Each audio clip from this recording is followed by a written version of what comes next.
Bonjour, c'est Philippe Miller du site wordingtrading.com. Je vous fais une vidéo sur Groupe Rodin aujourd'hui. Groupe Rodin, pourquoi aujourd'hui?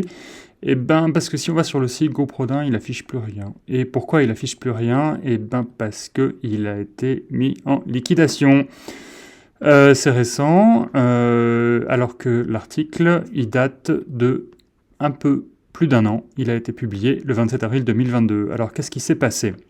Alors, qu'est-ce qui a bien pu se passer pour que Groupe Rodin soit en liquidation? Bon, on va essayer de le deviner, mais en tout cas, ce qui est sûr, si on se rend sur le site de l'ORIAS, qui est le registre unique des intermédiaires en assurance, banque et finance, c'est-à-dire que si vous voulez faire vendre de l'assurance de manière légale, vous devez obligatoirement être enregistré à l'ORIAS. Et c'est là qu'on retrouve le Groupe Rodin, sa page. Alors, le statut, il est radié. Donc, s'il a été radié, pourquoi? On va aller dans les détails. Pourquoi il a été radié? Détails.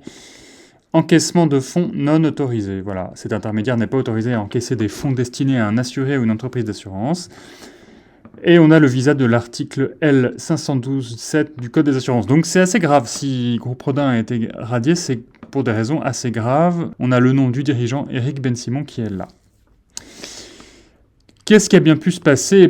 Groupe Rodin, c'est quoi? Groupe Rodin, c'est un call center, en fait. C'est juste un call center avec des gens qui appellent toute la journée, qui démarchent toute la journée des gens pour leur vendre des produits d'assurance. Bon, ça fait un peu cliché, mais il y a dû y avoir des abus en la matière. Et la stratégie de Groupe Rodin, c'était de recruter massivement des employés. Là, voilà, ça c'était une réunion de recrutement. Des gens assez peu diplômés, dont c'était parfois la première embauche. Beaucoup de gens qui viennent du monde du luxe.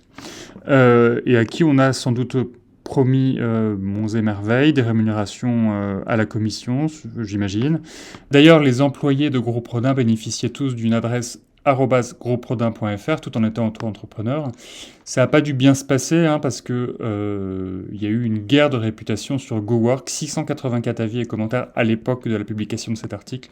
Donc ça n'a pas dû très bien se passer, voilà. Et surtout, des gens à qui on a proposé non pas de signer un contrat, un CDD ou un CDI, mais de s'instituer comme auto-entrepreneur. Ça a bien marché, il y a eu beaucoup de recrutements. À l'époque où j'ai écrit cet article, il y avait 256 employés chez Groupe Rodin. Aujourd'hui, chez Groupe Rodin, il n'y en a plus que 128. Divisé par deux à peu près.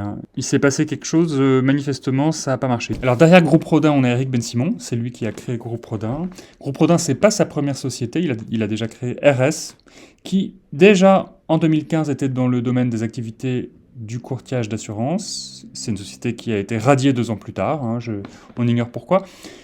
Pourtant, Eric Ben-Simon, qui a 49 ans, sur son profil LinkedIn, il se donne une seule expérience, celle de Groupe Rodin.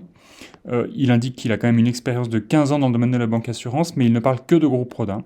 Bon, on n'a pas réussi à savoir quelles autres expériences il avait, officiellement en tout cas, il nous a pas donné cette information. Voilà, écoutez, si vous voulez avoir plus d'informations sur Groupe Rodin, je pense qu'on va continuer à en entendre parler parce qu'on a repéré que y a d'autres business assez comparables qui sont en train de se préparer, sur lesquels on va publier d'autres articles. Si vous voulez avoir plus d'informations, vous retrouverez, je mets dans la description le lien vers l'article que vous trouverez assez facilement. N'hésitez pas, si vous avez des témoignages, à nous les envoyer, on respecte la confidentialité. Et n'hésitez pas à nous mettre un petit like ou à partager cette vidéo. Merci!